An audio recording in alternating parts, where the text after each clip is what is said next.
അറിവ് കൂടുമ്പോ ആളുകൾക്ക് അഹങ്കാരം കൂടുന്നു, അറിവ് കുറയുമ്പോ ആളുകൾക്ക് അഹങ്കാരം ഉണ്ടാവുന്നു. ഞാൻ പറഞ്ഞത് തന്നെ ശരി എന്ന അഹങ്കാരം. അതോടൊപ്പം ജനങ്ങളോടൊരു പുച്ഛം, തറവാടിന്റെ പേരിൽ, പണത്തിന്റെ പേരിൽ, ഇപ്പൊ സൗന്ദര്യത്തിന്റെ പേരിൽ. അതുകൊണ്ടാണല്ലോ പാവപ്പെട്ട ഒരു പെൺകുട്ടി ആത്മഹത്യ ചെയ്യേണ്ടി വന്നത്. മനുഷ്യന് കറുപ്പും വെളുപ്പും റബ്ബ് നിശ്ചയിച്ചതാണെന്നും ഉള്ളിലെ വെളുപ്പാണ് മനുഷ്യന് വേണ്ടതെന്നും ആവർത്തിച്ച് പഠിപ്പിച്ച മുസ്ലിം സമൂഹത്തിൽ തന്നെ 19 വയസ്സുള്ള ഒരു പെൺകുട്ടി ആത്മഹത്യ ചെയ്തിട്ടുണ്ടെങ്കിൽ ആളുകൾക്ക് പുറം വെളുപ്പേ ഉള്ളൂ, ഉള്ളിന് വെളുപ്പാക്കാൻ പലരെ കൊണ്ടും പറ്റിയിട്ടില്ല.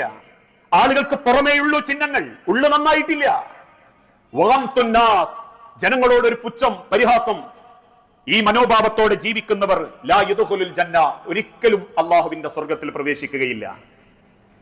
അതുകൊണ്ട് തന്നെ അള്ളാഹുവിന്റെ സ്വർഗം വേണമെങ്കിൽ ഈ ദുനിയാവിൽ അള്ളാഹുവിനെ സ്നേഹിച്ച് ജീവിക്കുന്ന ഒരു മനസ്സുണ്ടാവണം. റബ്ബിന് വേണ്ടി അഹങ്കാരിയാവാതെ ജീവിക്കുന്ന ഒരു ഹൃദയം ഉണ്ടാവണം. റബ്ബിന് വേണ്ടി പരസ്പരം സ്നേഹിക്കുന്ന, റബ്ബിന് വേണ്ടി പരസ്പരം കാരുണ്യം കാണിക്കുന്ന ഒരു മനസ്സിന്റെ ഉടമകളാവണം. അങ്ങനെ ചിന്തിക്കുന്ന യഥാർത്ഥ മുത്തഖീങ്ങളിൽ അള്ളാഹു നമ്മളെ എല്ലാവരെയും ഉൾപ്പെടുത്തി അനുഗ്രഹിക്കുമാറാകട്ടെ. അള്ളാഹുവെ, അറിഞ്ഞുമറിയാതെയും ഒരുപാട് തെറ്റുകുറ്റങ്ങൾ സംഭവിച്ചു പോകുന്നുണ്ട് റബ്ബെ.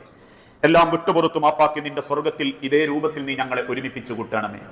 നാദാ, മക്കളില്ലാതെ പരീക്ഷിക്കപ്പെടുന്ന ഇണകൾക്ക് മക്കളെന്ന അനുഗ്രഹം നൽകി ഓരോ കുടുംബങ്ങളോടും നീ കാരുണ്യം കാണിക്കണമേ.